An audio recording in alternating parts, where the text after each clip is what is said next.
یار سر ٹھیک نہیں ہے، کھولو ذرا،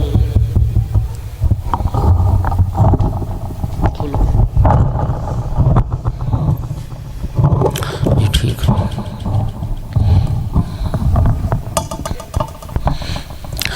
تمام احباب سے التماس ہے شہدائے ملت جعفریہ کی بلندی درجات کے لیے، صدر اسلام سے آج تک راہ محبت و ولایت میں جان دینے والوں کے لیے، بالخصوص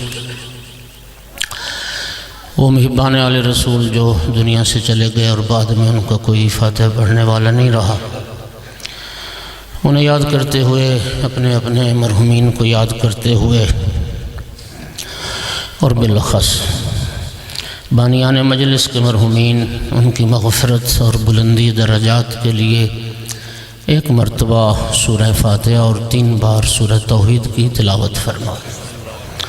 اعوذ باللہ من الشیطان الرجیم، بسم اللہ الرحمن الرحیم، الحمدللہ رب العالمین، الرحمن الرحیم، مالک یوم الدین، ایاک نعبد و ایاک نستعین، اہدنا الصراط المستقیم، صراط الذین انعمت علیہم غیر المغضوب علیہم ولا الضالین۔ بسم اللہ الرحمن الرحیم، قل هو اللہ احد اللہ الصمد لم یلد ولم یولد ولم یکن له کفوا احد۔ بسم اللہ الرحمن الرحیم، قل هو اللہ احد اللہ الصمد لم یلد ولم یولد ولم یکن له کفوا احد۔ بسم اللہ الرحمن الرحیم، قل هو اللہ احد اللہ الصمد لم یلد ولم یولد ولم یکن له کفوا احد۔ اللہم اغفر للمؤمنین والمؤمنات والمسلمین والمسلمات الاحیاء منہم والاموات، اللہم تابع بیننا وبینہم بالخیرات انک مجیب الدعوات انک علی کل شیء قدیر۔ کریم اللہ بحق ثانی زہرا صلوات اللہ علیہ بانیان مجلس کے حوائج شریعہ پورے فرما، میرا اللہ ان کی توفیقات خیر میں اضافہ فرما، میرا اللہ انہیں وسیع حلال اور رزق نصیب فرما، ان گھروں میں اپنی رحمتیں برکتیں نازل فرما، جتنے عزادار تشریف فرمائیں کریم مالک سب کی حاجات کو پورا فرما، جتنے مومنین مومنات بیمار ہیں مولا سب کو جناب ثانی زہرا کے صدقے میں شفاء کاملہ عطا فرما۔ کریم مالک غفاری صاحب کی عزیزہ کا جو آپریشن ہوا مولا انہیں شفاء کاملہ عطا فرما۔ پروردگارہ بحق محمد و آل محمد جو مومنین بے اولاد نیک صالح اولاد عطا فرما، جنہیں بیٹیاں عطا کی نیک صالح بیٹے بھی عطا فرما، جتنے مومنین تنگ دست ہیں مولا کریم مالک ہمارے بھائی شفقت کو بھی نیک صالح بیٹے عطا فرما۔ پروردگارہ بحق محمد و آل محمد جتنے مومنین تنگ دست ہیں سب کو وسیع حلال رزق نصیب فرما، بالخصوص جو ہمارے بچے جوان بے روزگار ہیں، نوکری نہیں کاروبار نہیں، باعزت روزگار عطا فرما، کسی مومن کو کسی کمینے کا محتاج نہ فرما۔ اے اللہ دنیا میں محمد و آل محمد علیہ السلام کی زیارت، آخرت میں شفاعت نصیب فرما، جناب ثانی زہرا صلوات اللہ علیہ کا صدقہ آقا زادی کی زیارت شفاعت نصیب فرما۔ اے کریم اللہ ہمیں ہماری اولاد کو ہماری اولاد کی اولاد کو قیامت تک آنے والی ہماری نسلوں کو مولا علی علیہ السلام کا بہترین شیعہ بنا، مولا حسین علیہ السلام کا بہترین عزادار بنا، اسی راہ محبت و ولایت پر ہمارا جینا مرنا قرار دے۔ علماء علام مراج اسلام کی زندگی دراز فرما، خادمان مذہب ملت کی توفیقات میں اضافہ فرما، مملکت امام زمان ایران کی نصرت اور حفاظت فرما، اسرائیل امریکہ اور ان کے جتنے ہواری ان سب باطل طاقتوں کو نابود فرما۔ رابر معظم آیت اللہ العظمہ سید علی خامنائی صحت و سلامتی کے ساتھ لمبی پربرکت زندگی عطا فرما۔ پروردگارہ بحق محمد و آل محمد، پورا شوب زمانہ ہے میرا اللہ، اس زمانے میں ہر محب علی علیہ السلام اور ہر عزادار امام حسین علیہ السلام کی مال جان عزت آبرو ناموس ایمان عقیدے کی حفاظت فرما۔ پروردگارہ بحق محمد و آل محمد، ہماری صفوں میں وحدت و اتحاد پیدا فرما۔ آقا زادی کے صدقے میں ہمارے گناہ معاف فرما، خاتمہ بالایمان فرما۔ پروردگار بحق محمد و آل محمد، یوسف زہرا امام صاحب العصر علیہ السلام کے ظہور میں تعجیل فرما۔ حضرت حجت کے حامیان و ناصران، نوکران و منتظران سے ہمارا شمار فرما۔ ربنا تقبل منا انک انت السمیع العلیم وتب علینا فانک انت التواب الرحیم، بجاہ محمد و آلہ الطاہرین۔ تمام دعاؤں کی قبولیت کے لیے بلند صلوات۔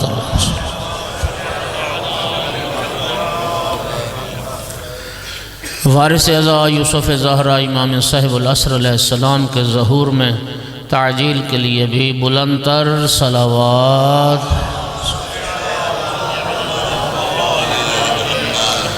اعوذ باللہ من الشیطان اللعین الرجیم، بسم اللہ الرحمن الرحیم۔ الحمد للہ رب العالمین والعاقبۃ للمتقین والجنة للمؤمنین والنار للمنافقین۔ الحمد للہ الذی جعلنا من المتمسکین بولایت علی ابن ابی طالب و اولادہ المعصومین۔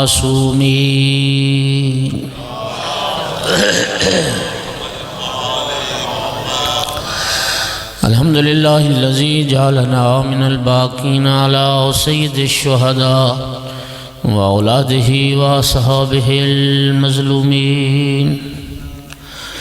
الصلاة والسلام والتحیۃ والاکرام علی رسولہ الکریم، شفیع المذنبین انیس الغریبین ورحمۃ للعالمین، عنی العبد المؤید الرسول المسدد المحمود الاحمد المصطفى الامجد ابا القاسم محمد۔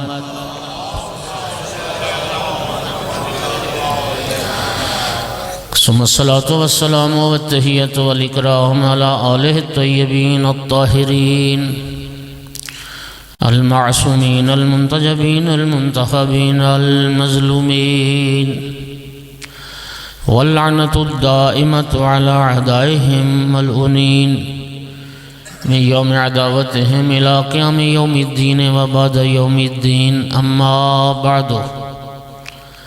فقال امیر المومنین علی بن ابی طالب علیہ السلام: لقد علم المستحفظون من اصحاب النبی محمد صلی اللہ علیہ وآلہ وسلم انه ليس فيهم رجل له منقبة الا وقد شركته فيها وفضلته، ولي 70 منقبة لم يشركني فيها أحد منهم صلوات۔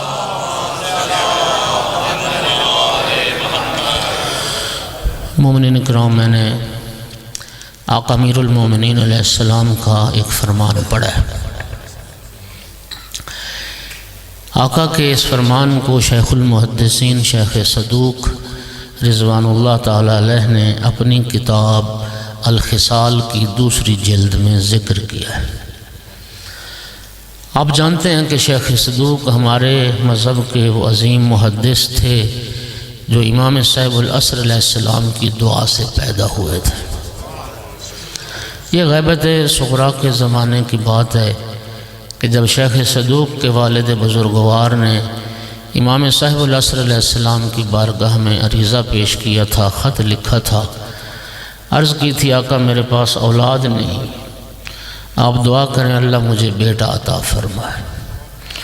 امام علیہ السلام کی طرف سے خط کا جواب آیا، ناحیہ مقدسہ سے توقیع مبارک صادر ہوئی، جس میں امام علیہ السلام نے شیخ صدوق کے والد کو بیٹے کی بشارت دی، اور ساتھ ہی یہ خبر بھی دی کہ اللہ آپ کو ایک ایسا بیٹا عطا کرے گا جو اللہ کے دین کا مددگار اور خدمتگار ہوگا۔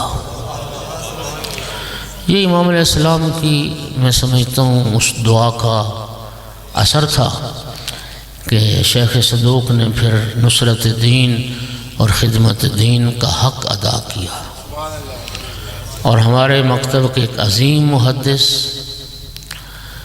یہ نام ان کا محمد ہے، اور آپ جانتے ہیں کہ ہماری جو کتب اربع حدیث کی 4 کتابیں ہیں، ان کے جو تینوں لکھنے والے تالیف کرنے والے ہیں وہ تینوں محمد ہیں، اور اس لیے ان تینوں کو جب کہا جاتا ہے نا محمدون ثلاثہ، محمدون ثلاثہ، 3 محمد، ایک محمد ابن علی، یہ جنہیں شیخ صدوق کہا جاتا ہے۔ یہ صدوق، یہ لقب صدوق بہت بڑا سچا، یہ مبالغہ کا صیغہ ہے، یہ بھی امام صاحب العصر علیہ السلام کا عطا کردہ ہے۔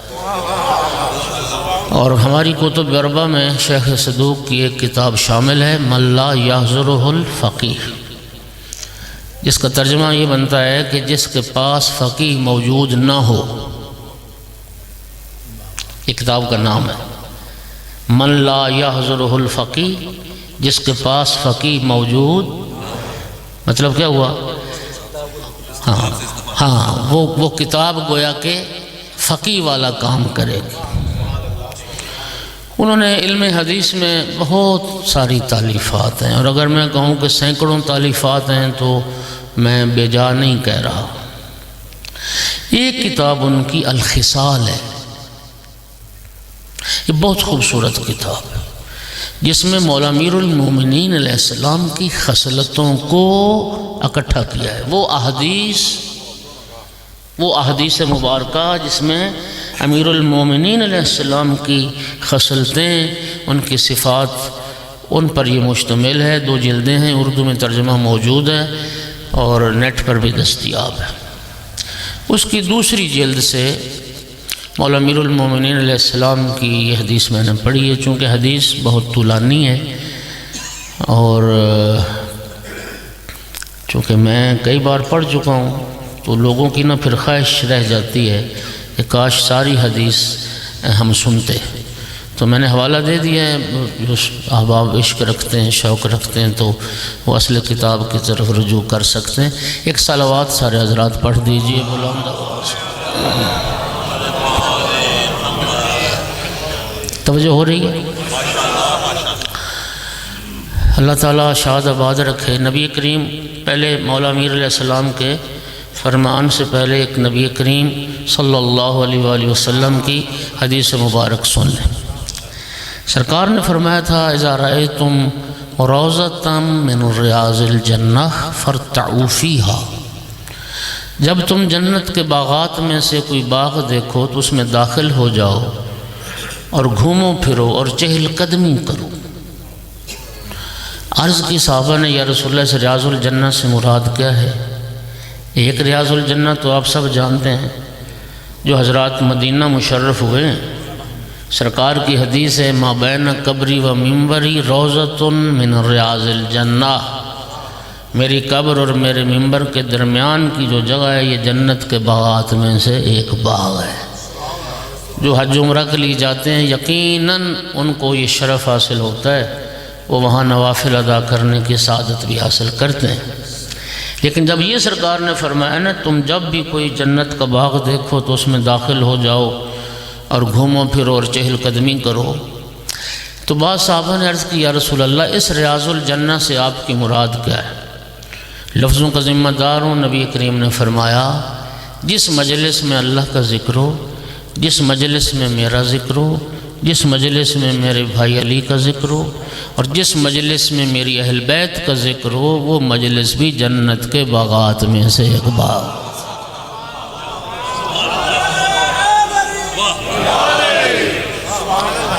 تو انشاءاللہ آپ باغ جنت میں انشاءاللہ۔ بلکہ ایک اور اسی کے ساتھ حدیث سن لیں۔ چھٹے امام سے کسی نے عرض کی،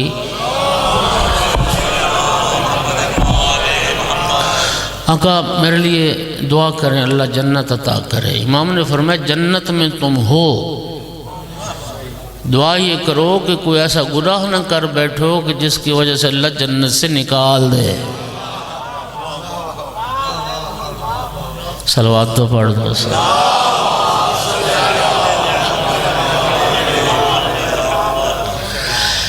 امیر المومنین علیہ السلام نے فرمایا لقد علم المستحفظون من اصحاب النبی، نبی کریم صلی اللہ علیہ وآلہ وسلم کے تمام ذمہ دار صحابہ، مستحفظون یعنی جن لوگوں نے نبی کریم سے دین سیکھا، دین کی حفاظت کی، دین پر عمل کیا، تمام ذمہ دار صحابہ یہ بات جانتے ہیں کہ انہو لیس فیہم رجل لہ منقبۃ الا وقد شرکتہ فیہا، کہ کسی صحابی کے پاس کوئی فضیلت ایسی نہیں ہے میں علی جس میں شریک نہیں۔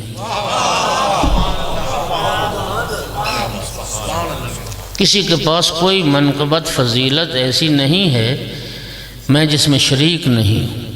وَفُضِّلْتُهُ، اور فرمایا میں صرف شریک نہیں، میں ہر فضیلت میں ہر صحابی سے افضل۔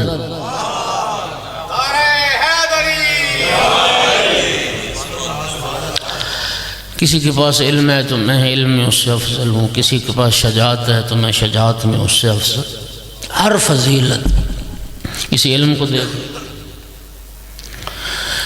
آپ احباب جانتے ہیں کہ 1.25 لاکھ کے قریب صحابہ کرام، ان میں حضرت عبداللہ ابن عباس رضی اللہ تعالیٰ عنہ یہ وہ شخصیت ہیں جن کو حبر الامت کا لقب دیا گیا ہے۔ نبی کریم کی امت کا عالم کہا گیا ہے حضرت عبداللہ ابن عباس، حبر الامہ۔ یہ منابع اہل سنت میں حدیث روایت جو سنا رہا ہوں، ابن ابی العدید معتزلی نے شرح نہج البلاغہ میں لکھا، کسی نے ابن عباس سے سوال کیا آپ حبر الامت ہیں، آپ کو رسول اللہ کی امت کا عالم کہا گیا، یہ تو بتائیں کہ آپ کے علم کی مولا علی علیہ السلام کے علم سے کیا نسبت؟ یہ شرف معمولی تو نہیں ہے نا، 1.25 لاکھ صحابہ میں سے ایک بندہ ہے جو حبر الامت، تو یہ تو بتائیں کہ آپ کے علم کی مولا علی علیہ السلام کے علم سے کیا نسبت؟ ابن عباس کا جواب سنے، فرمایا وَمَا عِلْمِ وَعِلْمُ أَصْحَابِ مُحَمَّدٍ فِي عِلْمِ عَلِيٍّ إِلَّا قَطْرَةٍ مِّن 7 أَبْحُرٍ۔ ابن عباس کہتے ہیں تم میرے علم کی بات کرتے ہو، میرا علم بھی اور تمام صحابہ پیغمبر کا علم بھی مولا علی علیہ السلام کے علم کے مقابلے میں ایسے ہی تھا جیسے قطرہ 7 سمندر کے مقابلے میں۔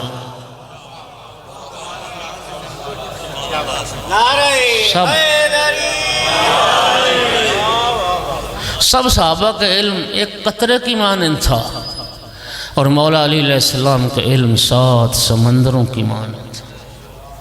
اور دلیل دعوی سلونی، دلیل دعوی، ساری زندگی سلونی کا دعوی، جو چاہو پوچھو، جو چاہو پوچھو۔ دنیا حیران ہوتی تھی امیر المومنین علیہ السلام کے دعوی سلونی پر۔ توجہ چاہوں گا دوستو، امیر المومنین جب لوگوں کو حیران دیکھتے تھے فرماتے تھے میرے دعوی سلونی پہ تعجب نہ کرو، یہ علی کا کمال نہیں ہے، ھذا من لعاب رسول اللہ، یہ اس لعاب رسالت کا کمال ہے جو چوس چوس کے علی پروان چڑھا۔ جی کہاں لائے؟ خلیل بن احمد فراہیدی ایک نحوی گزرا ہے،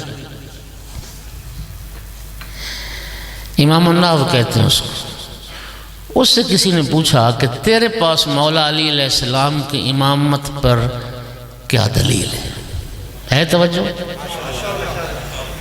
تیرے پاس مولا علی علیہ السلام کی امامت پر کیا دلیل؟ تو دلیل اس کی سنیے، کہتا ہے استغناؤہ عن الکل فی الکل واحتیاج الکل فی الکل الیہ دلیل انہ امام الکل فی الکل۔ صلوات تو پڑھ دو سارے.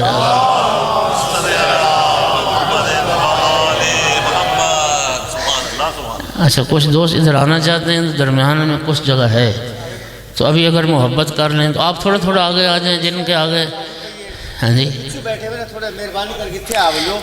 جس کے آگے خالی جگہ وہ تھوڑا سا آگے آ جائے. اللہ آپ کو جزائے خیر دے. اصل میں نا سردیوں میں ہوتا بڑا مشکل ہے. بندہ جگہ گرم کر کے بیٹھا ہوتا ہے. ہاں جی پھر اس کو اٹھنا پڑے تو ہوتی تو مشکل ہی ہے. لیکن بہرحال اللہ تعالیٰ ہاں جی آپ کو جزائے خیر دے گا. پھر گرم ہو جائے گی. نئی جگہ بھی گرم ہو جائے گی انشاءاللہ.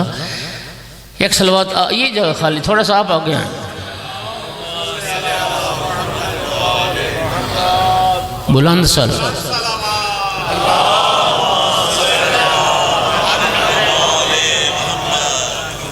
خلیل نحوی کی میں دلیل سنا رہا تھا کہ کیا دلیل ہے کہ مولا علی کی امامت پر تمہارے پاس کیا دلیل ہے.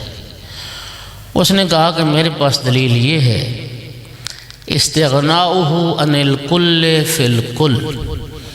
دنیا کے تمام معاملات میں ہر کسی سے مولا علی کا بے نیاز رہنا. وَاحْتِيَاجُ الْكُلِّ فِي الْكُلِّ اور ساری کائنات کا ہر شے میں علی کا محتاج ہونا. یہ دلیل علی کل کا امام.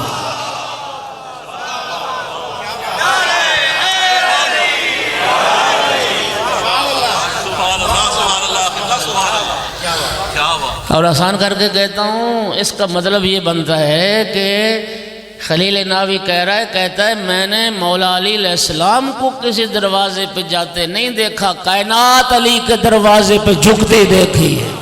صلوات پڑھ دو محمد والے.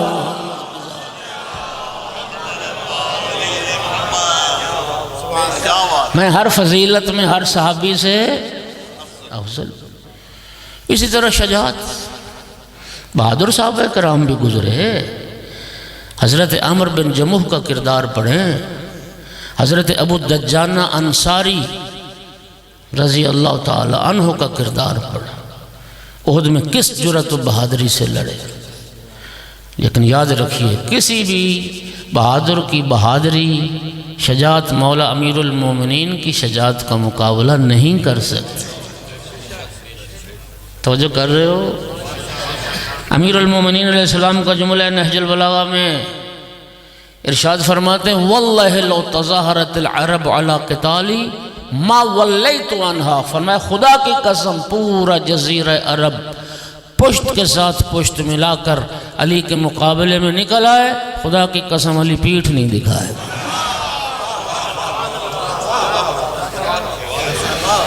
پورا جزیرہ عرب. میں ہر فضیلت میں ہر صحابی سے یہ میں مثالیں دیتا رہوں گا تو پھر میں موضوع تک پہنچوں گا ہی نہیں. ہر صحابی ہر ذمہ دار صحابی جانتا ہے کہ کسی صحابی کے پاس کوئی فضیلت ایسی نہیں ہے میں علی جس میں شریک نہیں ہوں. اور میں صرف شریک نہیں ہوں میں ہر فضیلت میں ہر صحابی سے افضل ہوں. وَلِيَ سَبْعُونَ مَنْقَبَةً لَمْ يَشْرَكْنِي فِيهَا أَحْدٌ مِّنْهُمْ. مولا امیر فرماتے ہیں لیکن میری 70 فضیلتیں ایسی ہیں جن میں کوئی صحابی میرے ساتھ شریک نہیں.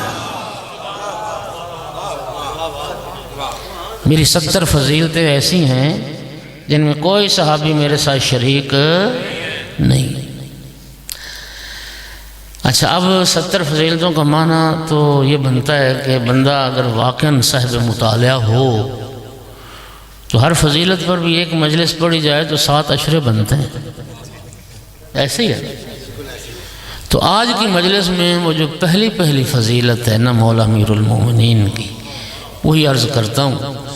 آقا فرماتے ہیں اول منقبت لی لم اشرک باللہ طرفت عین ولم عابد اللات والعزی. میری پہلی فضیلت جس میں کوئی صحابی میرے ساتھ شریک نہیں ہے میں علی نے چشم زدن کے لیے نہ شرک کیا ہے نہ لات اور عزی کی پوجا کی ہے.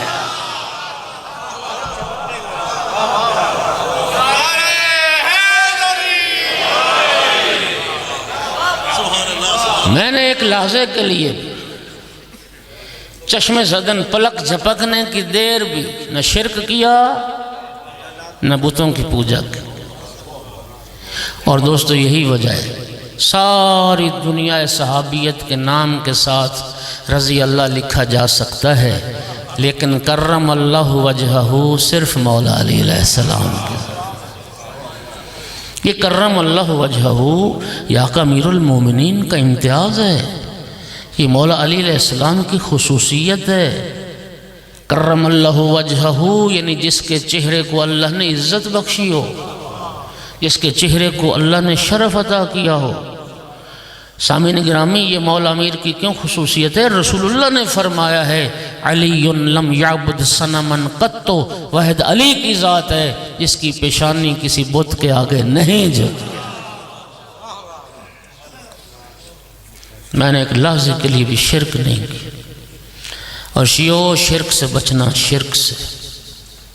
حضرت لقمان اپنے بیٹے کو نصیحت فرما رہے ہیں، قرآن ہے وَإِذْ قَالَ لُقْمَانُ لِابْنِهِ وَهُوَ يَعِظُهُ يَا بُنَيَّ لَا تُشْرِكْ بِاللَّهِ إِنَّ الشِّرْكَ لَظُلْمٌ عَظِيمٌ۔ اے بیٹا، حضرت لقمان فرما رہے تھے، بیٹا کسی کو خدا کا شریک نہ بنانا، شرک نہ کرنا، اس لیے کہ شرک ظلم عظیم ہے، بہت بڑا ظلم ہے۔ مولا امیر المومنین علیہ السلام نہج البلاغہ میں فرماتے ہیں اما الظلم فثلاثہ، ظلم تین طرح کا ہے۔ ایک ظلم ہے جو توبہ سے معاف ہو جائے گا، وہ ہمارے گناہ ہیں۔ ربنا ظلمنا انفسنا وَإِن لَّمْ تَغْفِرْ لَنَا وَتَرْحَمْنَا لَنَكُونَنَّ مِنَ الْخَاسِرِينَ۔ ایک ظلم ہے جو بندگان خدا پر، وہ ظلم جب تک وہ مظلوم معاف نہیں کرے گا اللہ بھی معاف نہیں کرے، جب تک وہ مظلوم معاف نہ کرے اللہ بھی معاف نہیں کرے گا۔ اما الظلم الذی لا یغفر، مولا علی علیہ السلام فرماتے ہیں، اور ایک ظلم ایسا جو ناقابل معافی ہے، فہو الشرک، وہ شرک ہے۔ وہ بھائیو شرک عقیدہ نہیں، قرآن کہتا ہے شرک ظلم ہے، ظلم۔ مشرک ظالم ہے خالق کی نگاہ میں۔ مولا امیر المومنین علیہ السلام کا جو وصیت نامہ ہے نا نہج البلاغہ میں، ویسے تو 3 مقام پہ وصیت نامہ ہے، شہادت سے پہلے والا جو وصیت نامہ ہے اس کا پہلا جملہ وصیت کا یہ، میں التماس کروں گا شیعو وہ ہمارے لیے وصیت ہیں مولا کی۔ جو مولا امیر المومنین کا خودکشیہ کہلانے پر فخر کرتا ہے، اس کو اپنے آقا و مولا کا آخری وقت کا وصیت نامہ یاد ہونا چاہیے۔ اس میں پہلی جو وصیت ہے وہ یہی ہے، اللہ تشرک باللہ۔ مولا فرما شیعو میں تمہیں وصیت کر رہا ہوں شرک نہ کرنا، کوئی خدا کا شریک نہ بنانا۔ سورہ مبارکہ نساء میں 2 مقام پر آیت ہے، ان اللہ لا یغفر من یشرک بہ ویغفر ما دون ذالک لمن یشاء۔ اللہ فرماتا ہے یاد رکھنا اللہ شرک کو معاف نہیں کرے گا، شرک کے علاوہ جتنے بھی گناہ ہیں وہ جس کے چاہے گا معاف کر دے۔ شرک نہ قابل معافی، شرک نہ قابل بخشش، شرک کے علاوہ ہر گناہ بخشا جا سکتا ہے۔ رب قرآن میں 2 مقام پہ فرما رہا ہے شرک کو میں معاف نہیں کروں۔ وَمَن يُشْرِكْ بِاللَّهِ فَقَدْ ضَلَّ ضَلَالًا بَعِيدًا وَمَن يُشْرِكْ بِاللَّهِ فَكَأَنَّمَا خَرَّ مِنَ السَّمَاءِ فَتَخْطَفُهُ الطَّيْرُ۔ اللہ تعالیٰ نے 2 مقام پہ فرمایا ہے کہ جو شرک کرتا ہے وہ تو بہت دور کی گمراہی میں جا گرا، یعنی خالق کی نگاہ میں سب سے بڑا گمراہ شخص وہ ہے جو مشرک ہے۔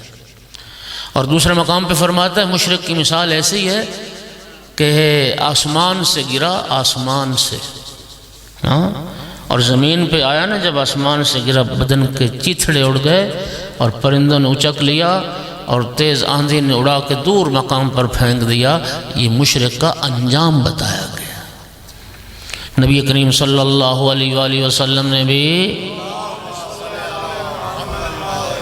وہ بندہ کلمہ پڑھ کے بھی مشرک ہو جاتا ہے۔ بولو جب اللہ کے غیر کو سجدہ کرے گا ہاں جی تو شرک ہی کرے گا۔ نبی کریم نے اپنے ایک صحابی سے فرمایا تھا ایاک ان تشرک باللہ ولو قطعت او صلبت او احرقت بالنار، فرمایا تھا خبردار شرک نہ کرنا، چاہے تمہارے بدن کے ٹکڑے ٹکڑے کر دیے جائیں، تمہیں سولی پر چڑھا دیا جائے، آگ میں جلا کر راکھ بنا دیا جائے، سب کچھ قبول کر لینا، لیکن شرک نہ کرنا، شرک نہ کرنا، شرک سے بچنا۔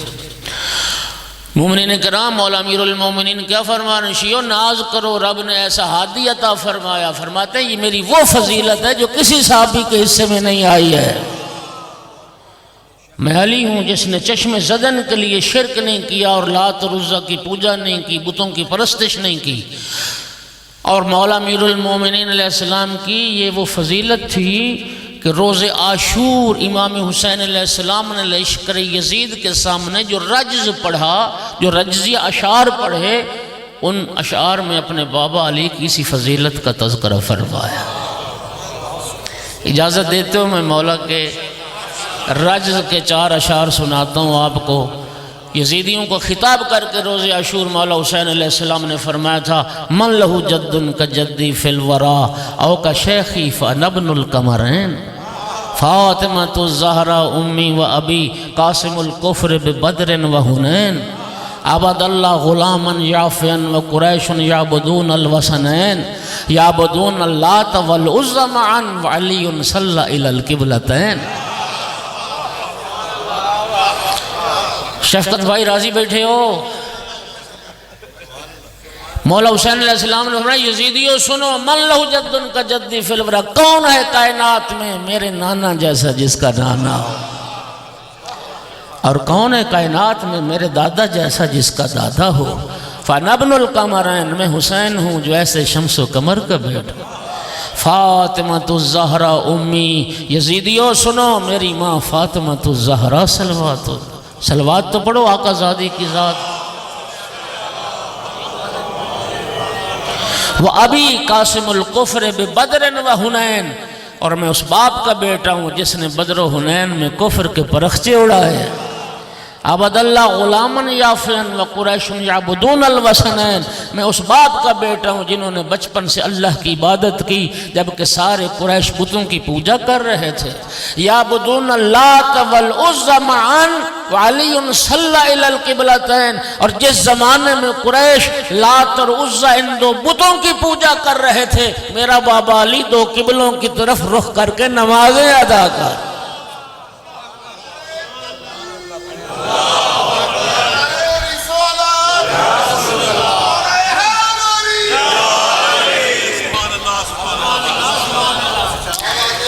میں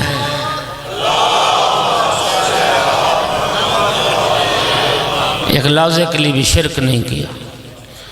اچھا، جزیرت العرب والے جتنے تھے یہ سب بت پرست تھے، مشرک تھے، مکہ والے تھے، یثرب والے تھے، طائف والے تھے، یہ بت پرستی ان کا آئین اور ان کا دین تھا۔ 360 بت تو خانہ کعبہ میں تھے، ان کے علاوہ ان کے خدا تھے۔ اچھا ذرا سنیے غور سے، میں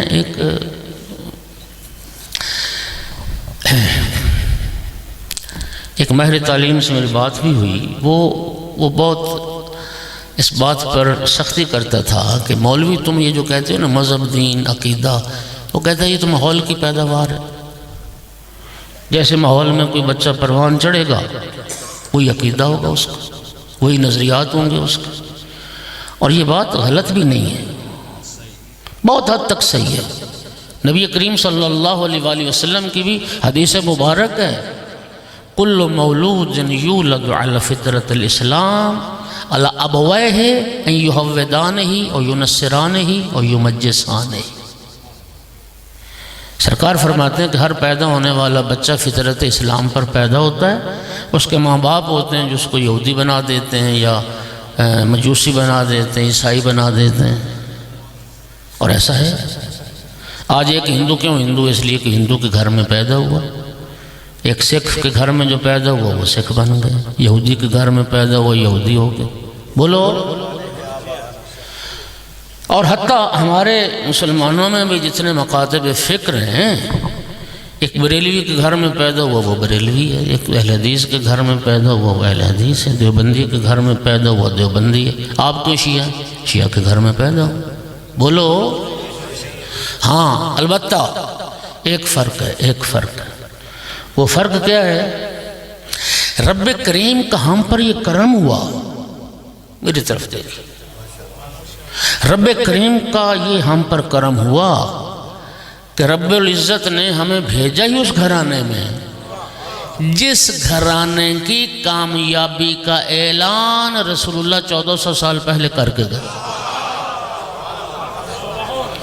اگر یہ متفق علیہ حدیث نہ ہو اور اہل سنت کے علماء نے اگر اس حدیث کو معتبر نہ جانا ہو تو میں مجرم ہوں۔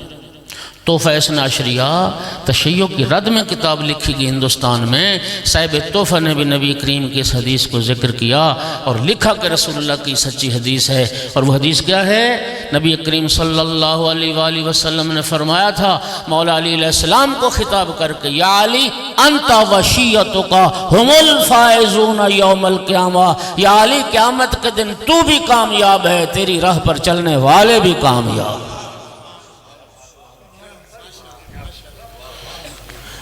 شیعیان علی کی کامیابی کا اعلان رسول اللہ کر کے گئے۔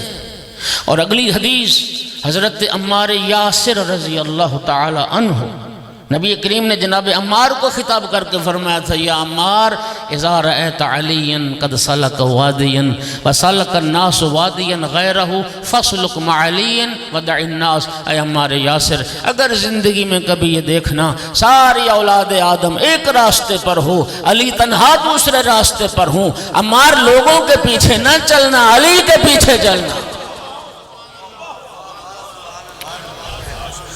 اگلا جملہ کیا خوبصورت فرمایا، اے عمار یاسر، جو مولا علی علیہ السلام کی راہ پر چلتا ہے مولا علی نہ گمراہ ہونے دیتے ہیں نہ ہلاک ہونے دیتے ہیں۔ میں اس حدیث پیغمبر سے عرض کیا کرتا ہوں، آپ نے ایک شخص کے لیے سنا، وہ کہتا تھا علی نہ ہوتے میں ہلاک ہو جاتا، رسول اللہ کی حدیث بتا رہی علی نہ ہوتے ساری امت ہی ہلاک ہو جاتی۔ تو یہ تو رب کریم کا ہم پر کرم ہو گیا۔ لیکن دنیا میں ہے اکثر ایسا کہ جس ماحول میں، جس گھر میں کوئی بچہ پروان چڑھتا ہے وہی ماں باپ والا اس کا عقیدہ ہوتا ہے۔ ٹھیک ہوگی بات؟ یار ہزاروں میں کوئی ایک ہوتا ہے جو تحقیق کر کے مولا علی علیہ السلام کے دروازے تک پہنچتا ہے، ہزاروں میں کوئی ایک ہوتا ہے۔ اچھا، جب ماحول کا اثر ہے تو اب قدردانوں میں پڑھ رہا ہوں، میرا جملے کی قدر کرنا۔ امیر المومنین علیہ السلام وہ توحید پرست تھے جو بت شکن بھی تھے۔ توجہ، اب اگلا جملہ۔ او بھائیو، جس معاشرے میں، توجہ کرنا، جس معاشرے میں بت پرست رہتے تھے، بت بنانے والے کدھر رہتے تھے؟ میلسی میں۔ جہاں بت پرست رہتے تھے بت تراش بھی وہیں رہتے تھے، بت فروش بھی۔ قدردانوں، جس معاشرے میں بت پرست رہتے تھے، جس معاشرے میں بت تراش رہتے تھے، جس معاشرے میں بت فروش رہتے تھے، اسی معاشرے میں بت شکن کا پیدا ہونا یہ رسول اللہ کی تربیت کا کمال ہے۔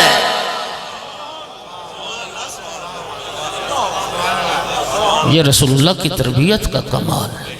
ایک لحظے کے لیے بھی میں نے بت پرستی نہیں کی، شرک نہیں کیا۔ نبی پاک فرماتے تھے انا ادیب اللہ وعلی ادیبی، مجھے ادب اللہ نے سکھایا، علی کو ادب میں نے سکھایا۔ پروردہ آغوش رسالت علی ابن ابی طالب علیہ السلام، مولا امیر المومنین بت شکن، اور بت توڑنا کوئی آسان کام نہیں ہے، بہت مشکل کام ہے۔ جب مکہ فتح ہوا نا تو یہ سورت نازل ہوئی تھی، سورہ نصر، اذا جاء نصر اللہ والفتح ورأیت الناس يدخلون فی دین اللہ افواجا۔ وہی مکہ والے تھے، وہی جزیرۃ العرب والے تھے، پہلے ایک بندہ کلمہ پڑھنے کو تیار نہیں، اور جب مکہ فتح ہوا تو قرآن کہتا یدخلون فی دین اللہ افواجا، پھر وہی کافر اور مشرک تھے، وہ فوج در فوج، گروہ در گروہ اللہ کے دین میں داخل ہو رہے تھے۔ ایک ایک نہیں، پورے کا پورا خاندان، پورے کا پورا قبیلہ، پورے کی پوری بستی آتی تھی اور کلمہ سرکار کو پڑھتے تھے۔ بڑی خوبصورت روایت ہے۔ ایک سردار ایک قبیلے کا نبی پاک کے پاس آیا اور عرض کرتا ہے یا رسول اللہ، ہم آپ کا کلمہ پڑھتے ہیں، آپ کا دین قبول کرتے ہیں، لیکن مشروط طور پر قبول کرتے ہیں، ہماری 3 شرطیں ہیں۔ پہلی شرط، سرکار نے فرمایا شرطیں بیان کرو، مسلمان ہونے کے لیے ہماری 3 شرطیں ہیں۔ پہلی شرط ہماری یہ ہے کہ ہمیں مزید 1 سال تک بت پوجنے کی اجازت دی جائے۔ واہ، تو اسے سواد نہیں لیا اس شرط۔ ہاں جی، آئے ہیں مسلمان ہونے اور پہلی شرط یہ ہے کہ ہمیں مزید 1 سال تک مہلت دی جائے، مزید 1 سال تک بت پوج لیں۔ دوسری ہماری شرط یہ ہے کہ ہم نے نماز کوئی نہیں پڑھنی۔ یہ لفظ روایت کے جھکنے والا کام ہم نے نہیں کرنا، یہ رکوع سجود ہم نہیں کریں گے، نماز ہم نے نہیں پڑھنی۔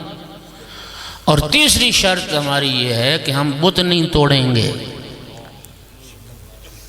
تیسری شرط ہماری کیا ہے؟ بت نہیں توڑیں۔ اچھا، یہ شرطیں پیش کی، اب نبی پاک کا جواب سنی۔ رسول اللہ صلی اللہ علیہ وآلہ وسلم نے فرمایا سنو، جہاں تک پہلی شرط کا تعلق ہے، تم کہتے ہو کہ 1 سال تک بت پوجنے کی اجازت دی جائے۔ آقا نے فرمایا میرا کلمہ پڑھو نہ پڑھو تمہیں اختیار ہے، دین اسلام قبول کرو نہ کرو تمہیں اختیار ہے، لیکن یاد رکھنا اسلام قبول کرنے کے بعد 1 لمحے کے لیے بھی بت پوجنے کی اجازت نہیں دی جائے۔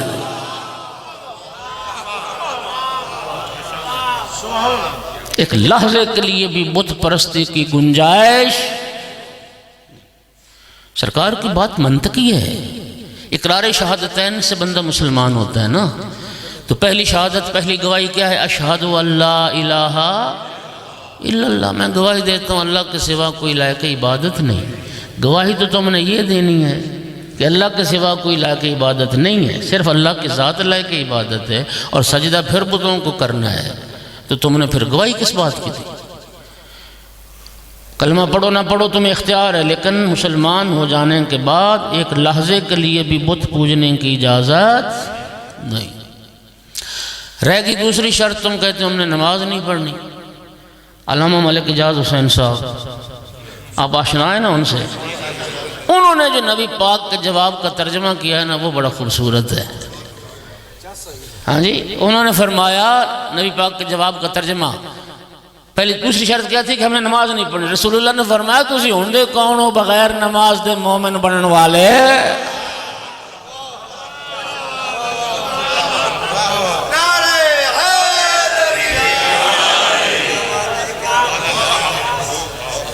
لا خیر فی دین لیس فیہا صلاۃ، نبی کریم نے فرمایا اس دین میں کوئی خیر نہیں ہے جس میں نماز نہیں،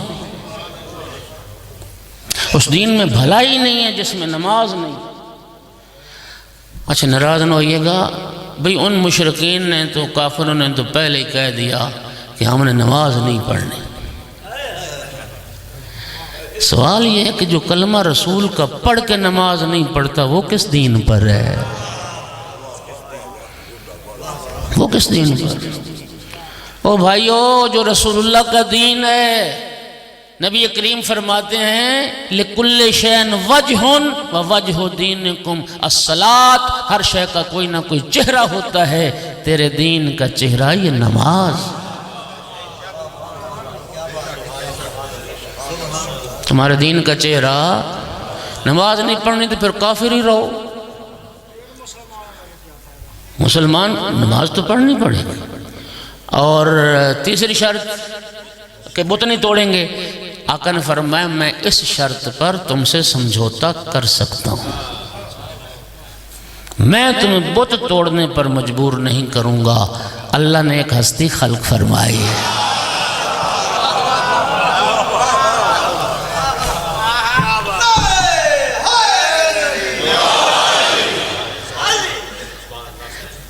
توڑنے والا کام میرا رب علی کر دے گا جی۔ اور آپ جانتے ہیں کہ تاریخ بشریت میں پہلی بار حضرت ابراہیم علیہ السلام نے بت توڑے،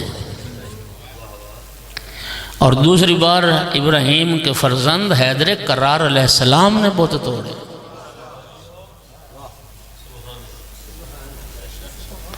اس لیے میں نے کہا تھا کہ بت توڑنا کوئی آسان کام نہیں۔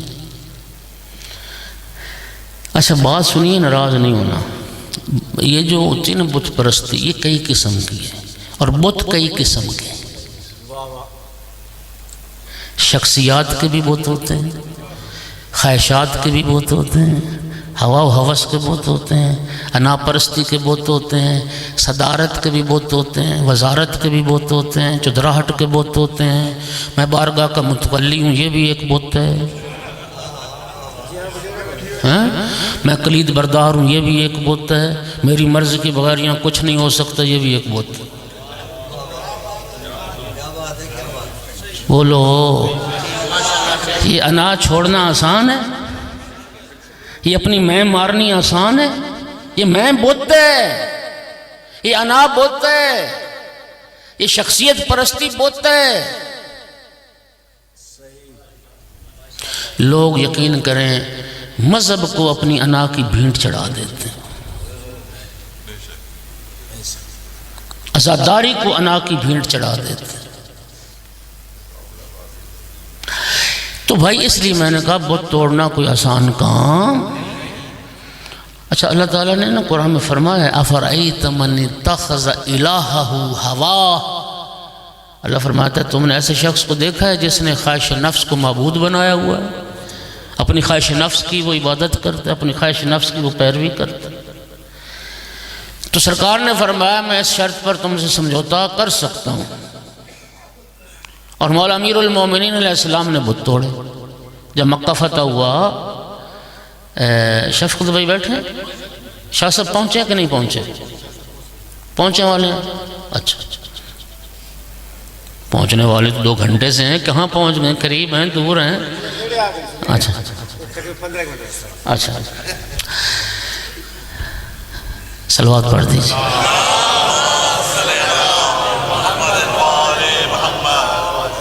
وہ نیڑے آگے والی بات نہ ہو بھئی، وہ اللہ کہتا قیامت قریب ہے۔ صلوات پڑھ دو ذرا سارے حضرات، توجہ فرمائیے۔ جب مکہ فتح ہوا تو خانہ کعبہ میں 360 بت پڑے تھے، لات منات عزا حبل اس کے علاوہ تھے ان کے۔ اچھا میں نے یہ پڑھا کہ یہ ان کا عقیدہ یہ تھا سال کے دنوں کی تعداد کے برابر ان کے معبود تھے، ان کے بت تھے، خدا تھے، سال کے دنوں کی تعداد کے برابر۔ تو نتیجہ یہ نکلا کہ وہ عقیدہ رکھتے تھے کہ ہر روز ایک نیا خدا ٹرائی کریں گے۔ صلوات پڑھ دو سارے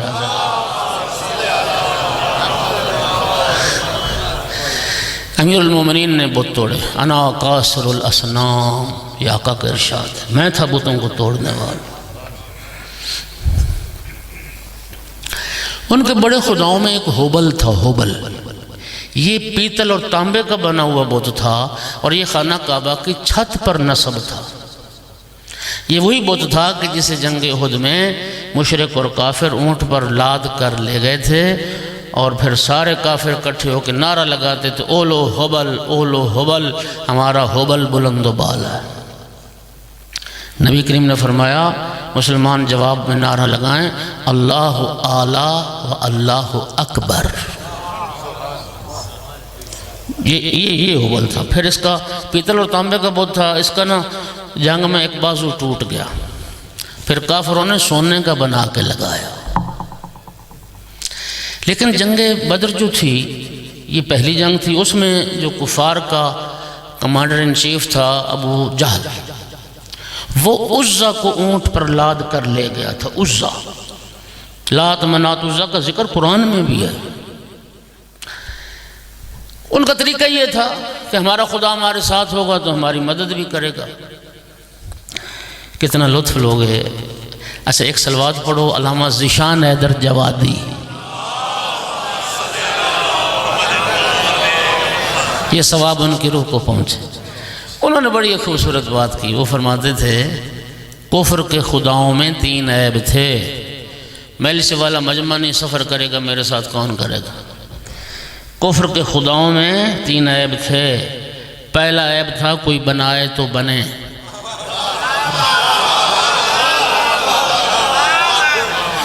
دوسرا عیب تھا کوئی بٹھائے تو بیٹھیں، تیسرا عیب تھا کوئی ماننے والا ہو تو خدائی چلے۔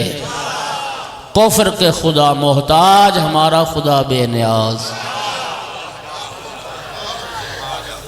قل هو اللہ احد اللہ الصمد، اللہ صمد ہے، اللہ صمد ہے۔ اور جملہ سننا قدردانوں، خداوند عالم نے جن ہستیوں کو اپنی ذات کے تعارف کے لیے کائنات میں بھیجا، انہیں بھی اپنی صفت صمدیت کا مظہر بنا کے بھیجا۔ محمد و آل محمد بھی نہ کسی کے بنانے کے محتاج، نہ کسی کے بٹھانے کے محتاج، نہ کسی کے ماننے کے محتاج۔ یہی وجہ ہے جب ظاہری طور پر چوتھے مرحلے پر خلافت مولا امیر المومنین علیہ السلام کو ملی اور آقا ممبر پر جلوہ افروز ہوئے، ساسا بن سہان نے کھڑے ہو کے ایک قصیدہ پڑھا تھا جس میں ایک مصرع یہ تھا، ما زانت کل خلافت بل زینت الخلافہ، یا علی خلافت نے آپ کی عزت کو نہیں بڑھایا، آپ نے خلافت کی عظمت کو 4 چاند لگا۔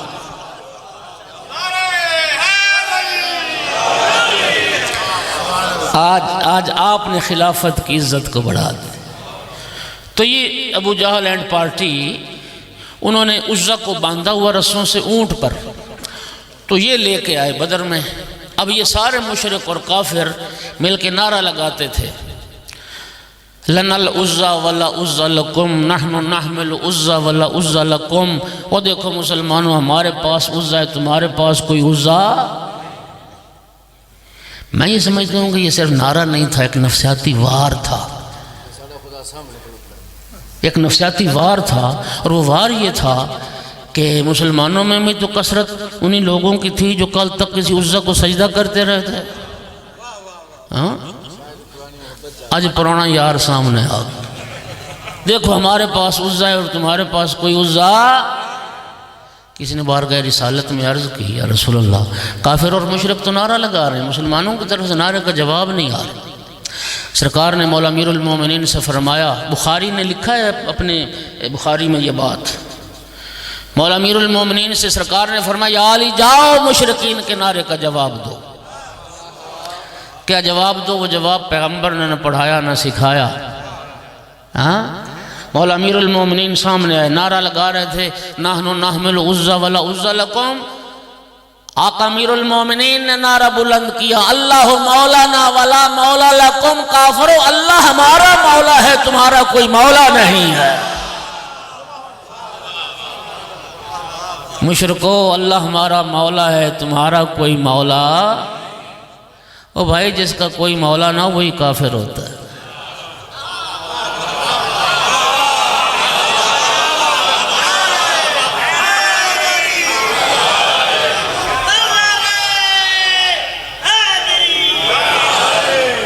اللہ کریم آپ کو جزائے خیر دے۔ اب میرا اگلا جملہ ضائع نہ کرنا، میں آپ کی قدردانی کا شکر گزار ہوں۔ یہ جو بدر کا میدان ہے، یہ کفر اسلام کی پہلی جنگ تھی، یہ پہلا مارکہ حق و باطل تھا۔ قدردانوں، بدر کے میدان میں علی علیہ السلام نے اللہ کو مولا کہا۔ پھر وہ کریم اللہ کسی کا احسان نہیں رکھتا۔ پھر جب غدیر کا میدان آیا، اللہ نے علی کو مولا بنایا، رسول اللہ نے بازو بلند کر کے دکھایا اور زبان سے فرمایا، من کنت مولا فہذا علی مولا۔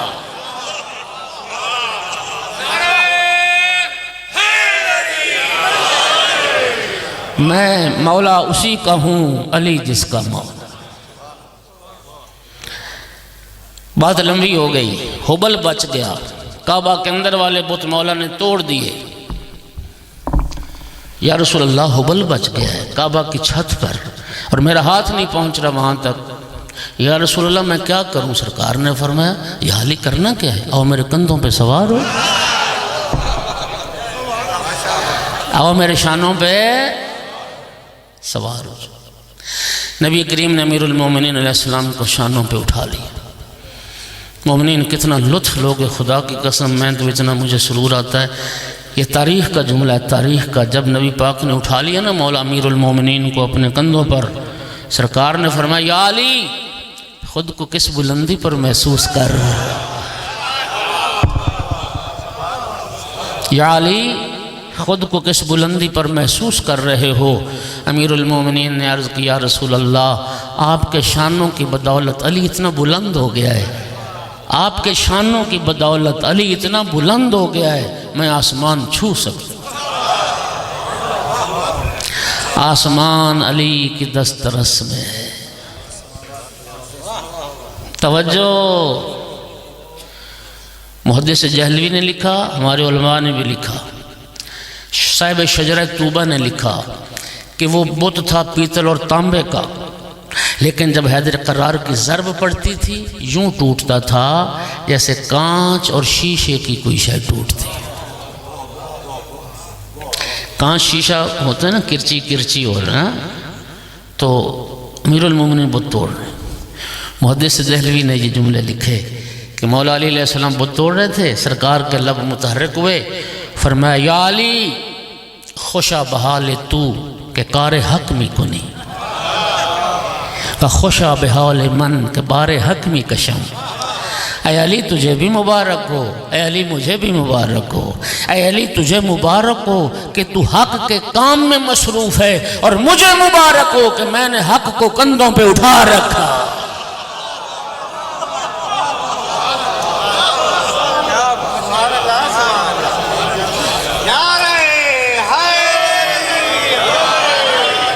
یا علی تو لائق مبارک باد ہے کہ تو حق کے کام میں مشغول ہے، اور میں لائق مبارک باد ہوں کہ میں نے حق کو شانوں پہ اٹھا رکھا۔ امیر المومنین نے بت توڑے۔ میں کہا کرتا ہوں کہ اللہ کے گھر کا قبضہ چھڑا کے مولا علی نے دیا ہے۔ ہاں جی، وکلا بیٹھے ہیں۔ ہاں جی، میں چند چہروں کو تو جانتا ہوں نا۔ وہ ایک منقبت بڑی وائرل ہے، تو اس کا ایک شعر اچھا ہے، آپ جوان سارے جانتے ہوں گے۔ تو اس کا ایک شعر یہ ہے کہ بت بنانے میں تو شامل تھے قبیلے سب کے، بت بنانے میں تو شامل تھے قبیلے سب کے، بت شکن صرف علی ہیں یا علی کے بیٹے، بت شکن صرف علی ہیں یا علی کے بیٹے۔ ایک اہل علم نے بڑی خوبصورت بات کی کہ مولا علی علیہ السلام نے بھی بت توڑے، امام حسین علیہ السلام نے بھی بت توڑے، لیکن باپ بیٹے کے بت توڑنے میں بڑا فرق ہے۔ علی علیہ السلام نے بے جان بت توڑے تھے، مولا حسین علیہ السلام نے جاندار بت توڑے، جاندار بت توڑے۔ بس میرا بیان تمام ہے جی۔ ایک آخری روایت سناؤں گا اور دو جملے ذکر مصیبت کے۔ علامہ مجلسی نے، مرحوم مجلسی نے بہار میں اس روایت کو ذکر کیا کہ جب مولا امیر علیہ السلام نے خانہ کعبہ کے اندر والے بت توڑ دیے، ایک لمبے قد والا شخص رسول اللہ کے پاس آیا۔ وہ امیر افضل راکٹ آپ کے تو شاید جانتے ہیں نا، تو ویڈیو ان کی ہیں یوٹیوب پہ کچھ مجالس، تو دلچسپ مجلس ہوتی ان کی۔ ایک مجلس میں کہہ رہے تھے نہ میں کوئی نہیں چاونا، بندہ وہ جڑا سمجھی بیٹھے ہو۔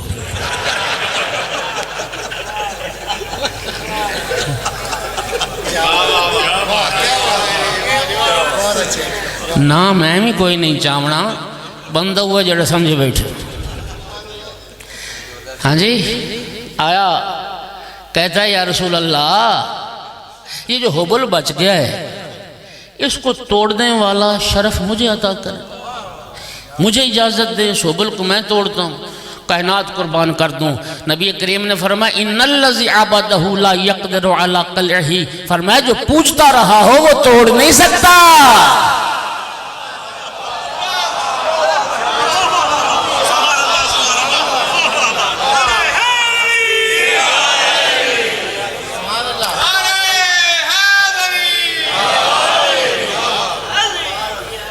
جو پوچھتا رہا ہو وہ توڑ۔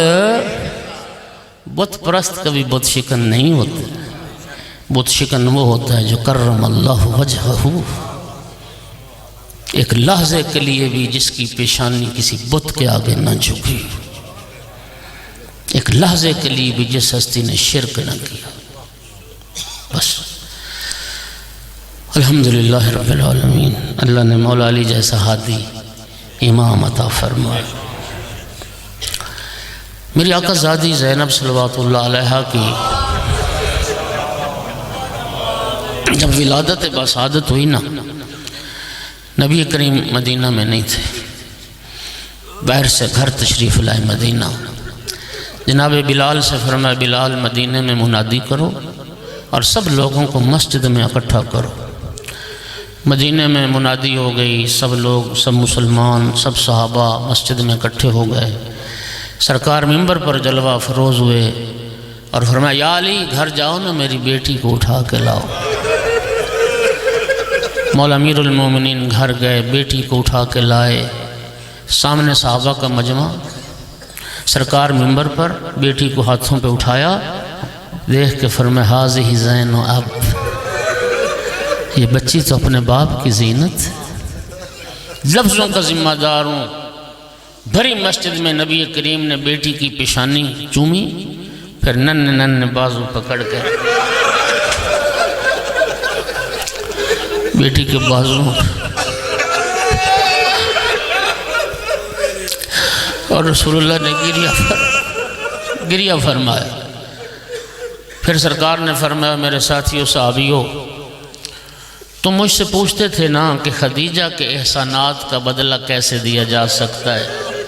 میں کہتا تھا انتظار کرو، ایک وقت آنے والا ہے، میں تمہیں بتاؤں گا کہ خدیجہ کے احسانات کا بدلہ کیسے دیا جا سکتا ہے۔ فرمایا انتظار کی گھڑیاں ختم ہو گئیں، یہ میرے ہاتھوں پر میری بیٹی زینب ہے، ہاذہ مثیل خدیجہ، یہ اپنی نانی خدیجہ کی مثل ہے، جس نے زینب کا حق ادا کر دیا اس نے خدیجہ کا حق ادا کر دیا۔ فرمایا میں تمہیں ایک وصیت کر رہا ہوں اور میری وصیت کو بھلا نہ دینا، اور میری اس وصیت کو غائبین تک پہنچانا۔ جو مسلمان آج مسجد میں موجود نہیں ہیں، یہ میری وصیت ان تک بھی پہنچانا، اور میری وصیت صرف اتنی ہے، میری زینب کا حیا کرنا، میری زینب کا احترام۔ آپ سوچ رہے ہوں گے کہ جس بی بی کے احترام کی وصیت کر کے رسول اللہ دنیا سے چلے گئے، جتنا احترام اس بی بی کا ہوا ہوگا، کائنات میں اتنا احترام اور کسی بی بی کا نہ ہوا ہوگا۔ سنو گے کتنا احترام ہوا؟ جس بی بی کا نام وحی خدا کے مطابق زینب رکھا، دنیا ام المصائب کے نام سے جان، جس بی بی کا نام وحی خدا کے مطابق زینب رکھا، دنیا محرومت المسرت کے نام سے جانتی ہے، اور جس بی بی کا نام وحی خدا کے مطابق زینب رکھا، دنیا کعبۃ الرضایا کے نام سے جانتی ہے۔ یہ لقب ہے میری آقا زادی کا، کعبۃ الرضایا، دکھوں کا کعبہ۔ کعبہ جانتے ہیں نا سارے مسلمان جس کا طواف کرتے ہیں، کربلا میں علی کی بیٹی دکھوں کا کعبہ بن گئی تھی، سارے دکھ جس بی بی کا طواف کر رہے۔ پیغمبر فرما کے گئے تھے میری زینب کا حیا کرنا۔ کیا احترام کیا رسول کی امت نے، نبی زادی کے سر سے چادر چھین لی، نبی زادی کے ہاتھوں میں رسیاں پہنا دیں، نبی زادی کو قیدی بنا لیا، اور خدا کی قسم یہ وہ درد تھا، یہ وہ دکھ تھا کہ امام زمانہ پردہ غیب میں روتے ہیں۔ ملا سلطان علی، بس آخری بات سنا رہا ہوں، ملا سلطان علی تبریزی روضہ خان تھے، امام زمانہ کی زیارت ہوئی، عالم خواب میں پوچھا آقا جو آپ کی زیارت ناہیہ میں یہ جملے آپ نے فرمائے ہیں فَلَأَنْدُبَنَّكَ صَبَاحًا وَمَسَاءً وَلَأَبْقِيَنَّ عَلَيْكَ بَدْلَ الدُّمُوعِ الدَّمَا، اے میرے جد مظلوم میں ہر صبح و شام آپ پر نوحہ کرتا رہوں گا، اے میرے جد مظلوم میں ہر صبح و شام خون آنسوؤں کے بدلے خون روتا رہوں گا۔ آقا یہ تو بتائیے وہ کون سی مصیبت تھی؟ یقیناً شہزادہ علی اکبر کی مصیبت ہوگی جس پہ آپ صبح و شام خون روتے ہیں؟ فرمایا نہیں، علی اکبر بھی ہوتا تو روتا۔ یقیناً مولا عباس کی مصیبت ہوگی، فرمایا عباس بھی ہوتے تو روتے۔ آقا پھر آپ کے جد مولا حسین کی مصیبت ہوگی، فرمایا میرا جد حسین بھی ہوتا تو روتا۔ آقا وہ کون سی مصیبت ہے جس پر آپ خون روتے ہیں؟ فرمایا میری پھوپھی زینب کجا، ہاتھوں میں رسیاں کجا۔ الا لعنۃ اللہ قوم الظالمین سیعلم الذین ظلموا ای منقلب ینقلبون ربنا تقبل منا انک انت السمیع